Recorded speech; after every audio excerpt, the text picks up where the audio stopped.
Not since the building of America's interstate highway system has the United States undertaken such a massive expansion in infrastructure. And in this historic moment, it is private enterprise, not government, that leads the way. In 1956, the interstate system began, a federally driven project that would span nearly 49,000 miles, reshape commerce, and redefine how America moves. Today, a new backbone is rising, not of concrete and steel, but of data and power. Across the country, thousands of data centers are being built or planned, driven by an unprecedented surge in artificial intelligence and cloud demand. Investment is staggering. Hundreds of billions of dollars annually, with projections reaching into the trillions by the end of the decade. In fact, the scale is so vast, the U.S. is now spending more on digital infrastructure than it did to build the entire interstate highway system. But unlike the past, this transformation isn't led by Washington. It's led by industry. Companies are building the digital highways of the future in real time, reshaping the economy and redefining what infrastructure means in the 21st century. This is not just growth. This is a new American build-out, and business is leading the way. Hey everybody, welcome back to another edition of Gruber Wired. I'm Mark Beach. John Dotson, and hello, welcome. Why is he wearing his football jersey today, they ask? Yeah, why are you doing that? It's draft day. Is it really? It is. Doesn't it feel drafty to you? Yeah, a little bit, hey. Hey, let's see how the Cardinals do, though. Yeah. Hopefully they get some nice picks in there. Well, today's the first round, and I think they do rounds 2 and 3 next week, or tomorrow. Tomorrow, yeah. And then the other 3 rounds the next day. Yeah. So, yeah. Should be good fun. stuff. Yeah, and temperatures are great right now. We're in the 80s, which is kind of nice. They're saying we're going to finish the month of April without hitting 100. Yay, we'll take it. After 2 weeks of 100 in March. Yeah, what is wrong huh? with things? I don't get it. I don't either. But you know what's really cool with the infrastructure we have nowadays? What's that? We can sit home tonight and watch that draft out of the safety and comfortable of our own homes. Yeah, well, it's it'll be fun. Yeah, in real time. In real time. That's it. No delays, right? I'm looking forward to it. Yeah, it should be fun. We'll see where we go.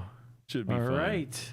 So today's topic is, so what we're doing is kind of comparing, the national commitment to building out our nation's roadways back in the 50s, the interstate highway system. People forget that didn't exist. No, we had to build that, right? Yeah, until Eisenhower. And, it was a massive undertaking and necessary, for commerce and all that, and led to a lot of great things. But we have even a bigger build out going on today. We do, especially when it comes to the world of communications, right, and all the infrastructure is needed to support all of that and the data that's taken place. Right, and there's a whole lot of different things going on and a lot of different contributors. It's kind of like the cloud. People wonder, well, where's the cloud? Yeah, but there's all these servers that are owned by all these different companies that host sites and move traffic along through the internet, and multiple routes, multiple ways to get to the same place.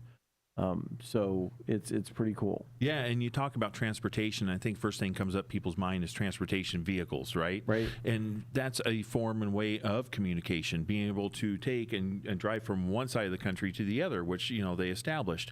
But that was at the time the federal government putting that infrastructure in, correct? Right. Today we're talking about how private industry is really changing the narrative and making that drive for the infrastructure for communication. It makes a big difference too, I think, because there is a lot of innovation that happens in the private sector more fluidly than rigid government oversight. A lot of the red tape's gone, right? And as far as it goes for the investment side of things, I mean, you're still going to have some of that red tape there as far as building the infrastructure itself. Right. I mean, there's always the permits and all of the things that go along with the society that we live in. But as far as innovation goes, government is not driving that. No, that's from the private sector. Right.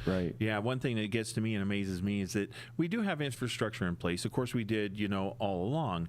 And now that a lot of the communication that we have is backwards compatible, so we're able to use some of that current, infrastructure that's in place. Right. But in a lot of areas, we need to upgrade. We need to build new infrastructure.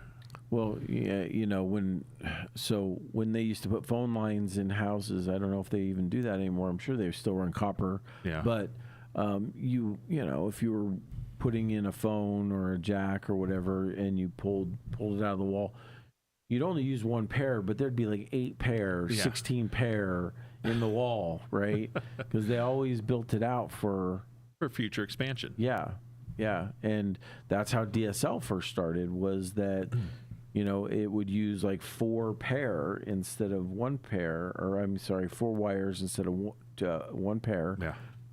To communicate data. So they would, pick up, it was 64K a pair, so two pair was 128K of blazing internet speed. Yeah. It's crazy, and innovation's just taken off. And to relate back to the, interstate highway infrastructure, the one thing to me that, and this comes up from time to time, is people are like, look at where Japan is, right? Yeah. And their infrastructure. But you got to take into account landmass, right? Because Japan's about landmass size of, say, Alaska, Right. Ohio, right in that category. It's a lot easier to change because it doesn't take as much time. You don't have as much coverage. Right. But what benefits us in this, because we are, very landmass in regards to that, Right. is with the interstate and highway structure that gives us the ability to kind of follow that path Right. that's already been laid. Well, that's how they when they originally laid the telegraph lines, they laid them along the train tracks. Yeah. Because that's where, that's where it was easiest to access. So as the Transcontinental Railroad was built, telegraph lines, went up alongside them, and that made it easy to communicate across the country. Yeah. So that's when information started to spread. And just like along these lines, data highways, follow population centers mostly. Yep. And it's, when you're talking about rural communities, it's a little bit slower to get stuff to places. Although with Elon's, Starlink, it's made it a lot simpler with satellites up in orbit to get data, high speed data or higher speed data out into the rural communities. So yeah, it has. And a lot of that you're talking about, again, is that infrastructure is led by the private, companies that are out there. Right. Like Elon Musk, Right. Bezos and Blue Origin and some of these companies that are out there. Well, and that's infrastructure in space. Yeah. Yeah. Right. So ground, space, back to ground. Yeah.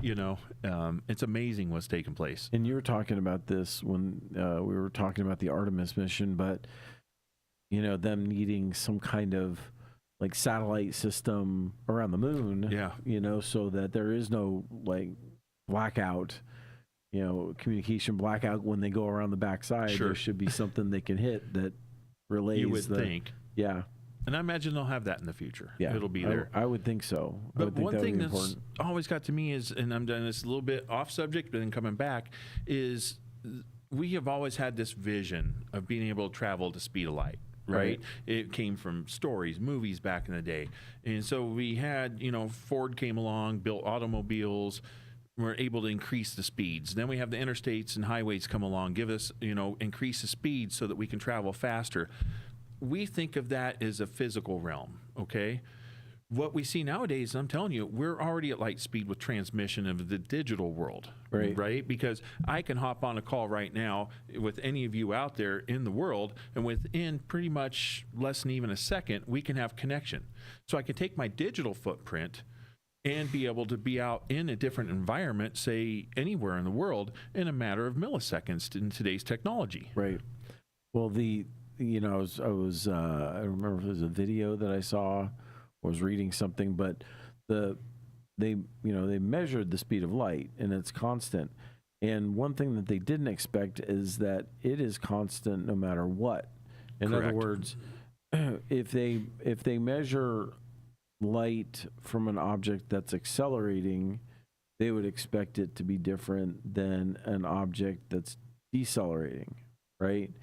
And no matter how they measure it, It's still the Still same. constant. Yeah. Across the board. Which leads to a hypothesis that the speed of light exists outside of time.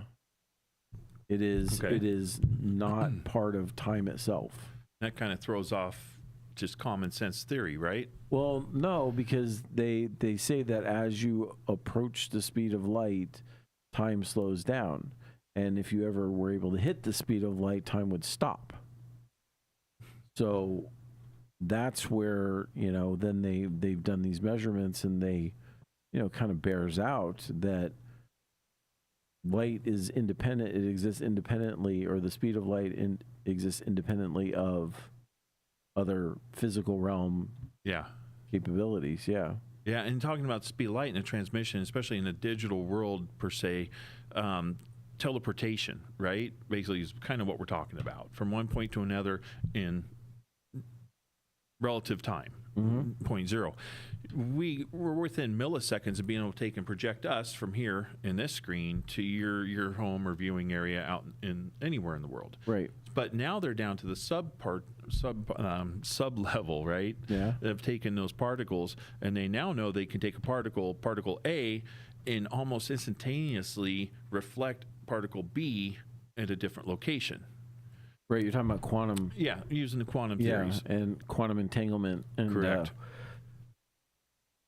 Right, where you switch something, or you change the state of a particle in one location, and its corresponding entangled particle Correct. also changes at the same time, reflects the change, Yeah. which is really difficult to wrap your brain around. It is, but somewhere along the way, I mean, we have to start and we understand. Now we got to the point where we have this digital speed of light, right? Right. The next step is, and in theory, eventually I can imagine, where are you able to do that in the physical world? And that is being shown with these subjects, with these particles, but it's at a subatomic level. So Right. we're not talking that you could take an entire pen. We're talking about a particle that we can't see with our visible eye. Right.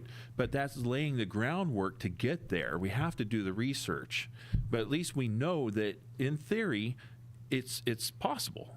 Right. Yeah. I mean, we are as I mentioned earlier, the more we know, the more we don't know. Yeah. It's kind of one of these things that the world is opening up. You put a James Webb Space Telescope up there, and now all of a sudden the universe is a lot older, or they think it is, than they originally thought. And I think that we're dealing with finite mind of man who cannot conceive eternal and unlimited distances, something that goes on for infinity. People can't comprehend that. It can't comprehend no time. Yeah, we just can't physically do that right, yet. because we measure time. So for us, that's reality, but it's not necessarily they say time is a construct. And it's our own perception of things and how we make sense of the world that we're in, but it doesn't necessarily mean that that's the way it is. No, but as we change our, going back to changing our infrastructure, right? Yeah. And leading the way with private industry, that's where we start to see the realism take effect, right? We can see this studying taking place. We can see the changes taking place. And I think that's what it is that we want to see the answers, right? Right. It's hard when you can't understand the answer. Right. Well, I mean, we can know that a certain thing works, and before the advent of modern science, people would take a plant and use it for medicine, and they knew it worked even though they didn't know how it worked, right? Correct. Yeah. Or whatever. I mean, take any example. They knew that things functioned even if they didn't understand how they functioned. And I think we're there again, like with quantum computing, we know it works really fast. I don't think we know what we did. Yeah. Right. We know we got there. We're just not sure how. So now you kind of reverse engineer this and take a look at your footprint and work backwards to say, okay, how did we get to this scenario? Right. Exactly. And see, speaking of quantum, Phoenix was released in the headlines this morning. Phoenix here, since we've kind of becoming the capital for chip manufacturing in the United States and everything taking place, we're now being looked at as the hub for quantum physics. Okay. So that's kind of new, Do you have relative, that? and fun. Were you able to get that article or no? Okay. No, but it was out there. You Amber's blocked. She's cut off. But no, it's exciting stuff. We're going to start to see a lot of this infrastructure pour into our hometown here in Phoenix, and Right. and bring that into here. It's just amazing. Right. Well, Phoenix, the Valley, Arizona itself is becoming, another Silicon Valley of sorts, and all of the tech that's moving here is exciting. I mean, we've said this for ever since we've been with our podcast, but I've been saying it for a long time. You don't have to shovel sunshine. This part of the country is really has very few natural events. Every once in a while we'll get a dust storm, or we'll have some rain and whatever, but it doesn't affect typically people going to work. I think we have a strong educational system regardless of the propaganda. Yeah. I think we have a good system that turns out smart people that can do great things. Yeah. And it's all going to be helped by the backbone of this infrastructure that we're putting in and laying at this point in time. Yep, I agree. It's just amazing what's taking place here in the Phoenix area. I agree. So, in the U.S. right now, there's over 5,000 major data centers. I can't fathom that. Which is pretty cool. And, It's cool. we deal with some people that work with that and building them out. And I know that a lot of our business, we have to react pretty quickly to stuff, especially because there may be, really, really huge deals out there that, tie up a lot of cable that those manufacturers can't keep up with. And so you have another customer base that maybe adjacent to that, but not directly affiliated with it, that needs stuff too. And so we've seen a lot of people migrate towards us. Yeah, I've seen a lot of that lately. Yeah. Just the need for not only just upgrades, but the new builds. Yeah. I'm talking to people every day just at the local and state level, that just the new building that's going up in regards to data centers, whether it's a small business data center to a complete overhaul large AI data center. Right. It's just amazing what's taking place. Well, and offices around the valley, around the country for that matter, can't leverage the technology that's being dropped at their doorstep unless they upgrade, unless they put the equipment internally in place to make it, take advantage of it. Yeah. And leverage it. So, I mean, very important all the way around. It's domino effect. Yeah. And then on top of that, though, to stop and consider that we're just trying to play basically catch up, right? With the way that technology is advancing. Then you got to stop and think, well, where's it going to be 5 years from now, 10 years from now? How are we going to implement that, and making sure we set up the system properly for that? Right. Well, and as we've seen, there's certain types of businesses that are slow to adopt, and so they kind of lag behind the curve. But there's always going to be companies that are, leading the way. Yeah. And you look at businesses that develop AI and do tech like that are high density data demand customers. Those are the ones to watch. Those are the ones to see what tech are they using next to, perform their magic. Yeah, we're already starting to see some of these AI platforms out there that are already almost obsolete. Yeah. I was working with one earlier today, and all of a sudden I get a notice. Oh, yeah, by the way, as of April 26th, we are done. We're going to have a new model coming out. Yeah. Well, that previous model had just been released not too long ago, so it's advancing quickly. It rewrote itself. Yeah, pretty much, right?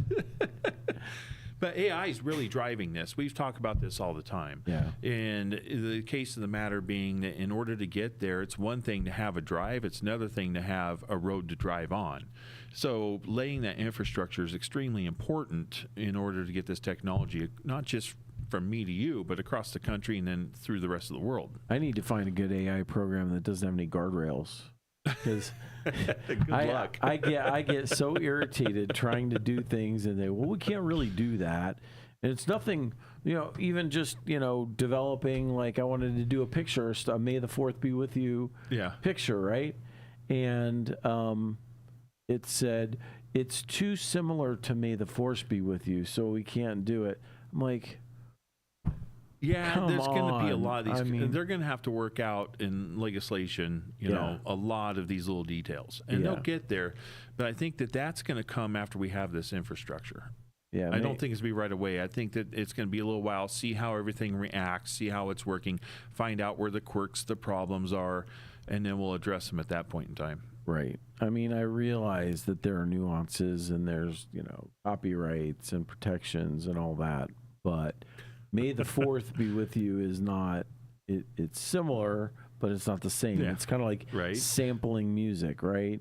Be free to sample music, when YouTube, you're allowed to go on and play videos and have commentary. Mm-hmm. It's called fair use, right, Jesse?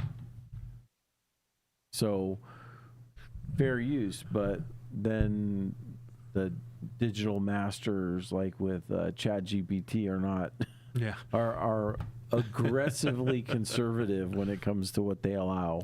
Yeah, they'll work out the little details. Yeah, that'll come along. Yep. So let me ask you something. There is a ton of private money being invested into this infrastructure. Right. So what's driving it? Is it the need that people say we want to see new technology, or is it simply just, hey, I want to make some money here? This is all kind of stock driven from behind with investors and so forth. Right. I think, just kind of like with the space program, we're explorers, right? And so investors don't know all of the uses that could potentially come out of it, just like the space program. You just didn't know, what was going to happen with it. Yeah, they never knew when they started we'd get Tang, right? Right. But, the idea is that, leading the way, using tech and seeing where it takes us attracts money, because there is what, is perceived like a huge potential upside down the road. Yeah. What the tech can be used for, what kind of advancements can come out of it. Medical science being one that's huge. Oh yeah. And then coding, obviously, a lot of the AI utilities out there are able to do basic coding, and some are able to do advanced coding. I mean, I use it like if I'm designing something on a website and I need to create an HTML page because I'm not getting a widget that I want, then I just ask Grok or ChatGPT, tell it this is what I want, create a markup for it, or give me a CSS script, and then pop it in there and have it do exactly what I want. So then I don't have to sit there and figure it out. Yeah. I mean, I know how to describe it. I know what I want, but I don't know all of the finer points of it. Sure. So yeah, it's good. I think it's very handy. So another question that came to mind too, take some of the major players out there, Amazon, Microsoft, Google, some of those guys. They're throwing a lot of money into it. They're throwing a lot of money. But my question to you is, do they all have the same commonality, the same vision? Are they actually in some aspects working together to help build this infrastructure? Or are they just, I guess you'd say, kind of like in their own area? Like Amazon wants their own infrastructure, where Google wants their own. Are we actually seeing them work together across the board? I don't think they work together. I think they all have their own server setups and whatnot. And I think that some of the broader practices are pretty common, but I think that whatever each company's secret sauce is. I understand the gonna secret be- sauce, but I'm saying yeah. in general, the infrastructure to be able to get. Well, because Amazon Web Service, they have their cloud, and Google has its cloud, and Microsoft has its cloud.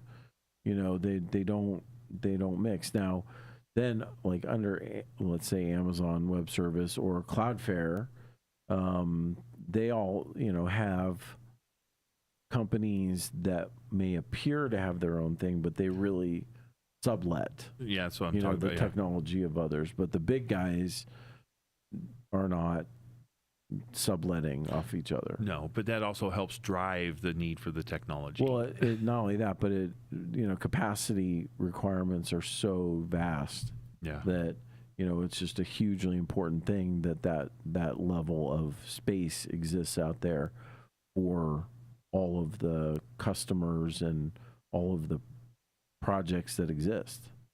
Yeah, it's amazing. I can see now, speaking of Amazon, right? I think a Sam's Club just announced that they're going to be able to have 1 hour delivery service. Really? I mean, we're speeding this up. I mean, think about the technology and infrastructure is needed to be able to simply sit at home and go, hey, I'd like a loaf of bread from, Sam's Club. It'll be here within an hour. Well, Walmart's had Spark for quite a while. They were using DoorDash for quite a bit, but then they developed their own internal program called Spark, and they hired their own drivers. And so, you had people doing shopping for Walmart customers, and I imagine that it's Spark that Sam's Club is using. Yeah. I know that I think Costco uses Grubhub, if I'm not mistaken. But yeah, and those are all on web services. Those are all on distributive, cloud-based different platforms. Platforms. And so that's the way Uber works. Mm-hmm. That's the way Lyft works, and Waymo. They are on a platform. They don't have their own. Well, it just amazes me that, especially over the years I've been here on this earth, that we're starting to realize just how important time is, right? Because everything that we're leading to is faster, zero latency. Whether it's zero latency while I'm doing my work here at work or at home. Right. I want to make an order and I want it now. I don't want to wait 2 hours. I don't want to wait till tomorrow for the delivery. Right. It seems like even though everything in our life seems to be speeding up in essence, Right. that allows us to have more time to slow down. Right. Well, they call it just in time. And that's before the pandemic. That's what our whole supply chain was. It was called just in time supply chain. And that meant that they knew scientifically down to, when each product needed to be restocked in the store because of prior sales, and how that then channeled back through the supply chain to when it needed to be picked and shipped or manufactured and shipped, so that the flow was just in time for the consumer to have it when they're wanting it. Yeah. Right. And that all blew up after the pandemic, and I think we're starting to get back there now. I think so. Yeah. But yeah. I look back from history, and you take a look at history and communication and where we've come, and just how we've changed from going from railway systems to automobiles, and then we have the highway system and interstate systems. Now we're talking digital transportation. Right. We're talking about that digital age, and I guess it's not to say we're not too far off from where Stephen King was with the Lawnmower Man. We're all, to where we can upload a consciousness into the system. Was that the word? No, there's no word today. Okay. Yeah, to me, what the amazing part, the real amazing part, is that we're looking at grandparents being able to talk to their grandkids who might be around the world, or across the country, visually. Be able to see them and talk to them. The phone's been around for a long time, and you could do that. but to be able to have face-to-face, FaceTime, Yeah. Conversations, I think it's a huge difference, because that really is the ultimate speeding up of time. It's not the same as being physically present, but it's pretty close. It is. And just to think of the fact that we're traveling now at the speed of light Yeah. in that aspect. Right. And so it's just amazing where we've come. Well, you'll be and where we're going. Not too long from now. I'm sure that people are already doing it, but setting up VR. So you put on the glasses, and then you're physically in the same place. You could watch a movie together. They're even though you're in already two doing different- this. 2 different places. You could go to a game together. I always thought it would be a cool idea, like, for football games, baseball games, or whatever, to have a virtual camera, like, in different parts of the stadium, and people could buy a ticket and go sit down and watch a game, and it'd be like you're there. Like you're there, yeah. But you're not. Well, my son's already doing some of this stuff, Yeah. I talked to him the other day, and I go, "You gonna come over this weekend?" He says, "No, I'm going out with some friends Saturday night." "Oh, yeah? Cool. Where are you guys going?" "Oh, we're going someplace in, I think it was China or something." I'm like, "Huh? What?" And he's doing the VR, and they're all meeting at a location in some place they pick, Right. and they're just hanging out, Yeah. online. Yeah. Wow. Not even leaving your home, dude. Yeah. Yeah. But he does this quite often. One day he told me, "Oh, I'm going roller skating with some friends." I'm like, "You don't roller skate." "Yeah, I do. And guess what, Dad? I don't fall down. Yeah, exactly. So that world is out there, and I think we're going to see, like you said, it's going to bring us together as a humanity, I Right. would say, which is an experience we've never had before, right? Because of just distance, locations around the world. We're going to be in a place where you can go online, and all of a sudden, using VR or whatever the application purpose is, Yeah. you're connected with anyone around the world. Yeah. It's going to bring and unite humanity in a I different mean, way. It's I think that there's a good place for it, for sure. I just think that we have to be careful, because there's no substitute for in-person interaction, number one, and number two, you don't really know who the other person is on the other end. Correct. So that's the double-edged sword of that is that it will have its place entertainment-wise, for sure, but yeah. people who've developed relationships with their AIs, that's interesting. scary. Yeah. You just have to, everything has its proper use. It does. Hey, one question before we end up going today, Mark. Seeing where things are, seeing how fast technology is taking, knowing what it takes to put the infrastructure in place, because we're always a little bit lagging behind in infrastructure, right? Right. What's next big advancement in infrastructure? Well, I mean, we've talked about edge technology before, and I think edge computing is going to continue to be where the train of development goes. And I think that more sophisticated, higher speed edge capacity is really going to be where it lands. Smart roads, things that will actually provide value, traffic management based on smart road input. Can you imagine having all these cars on the road, and they're able to go the speed limit, all of them, because they know that no one's hitting brakes. There's no human interaction. Right. Yeah. Right. So, I tell you, it's funny. Some days I live just 11 miles from here. Right. I can get home in 15 minutes some days, and some days it takes 45 to Right. go the same distance. Yeah. It's amazing. You just don't know. Right. So that would be nice if we could have that technology. I think there's a lot to it. All right, everybody. Well, please make sure to like, subscribe, and share this podcast. We're here every Thursday, 3 p.m. Arizona time. We appreciate all your feedback, and you can hit us up at wired at Gruber.com, right? Send us your notes. Put comments on the podcast too as well. We look for those and respond to them. We appreciate you being here, and we'll see you next week. For now, I'm Mark Beach. John Dotson. Thank you.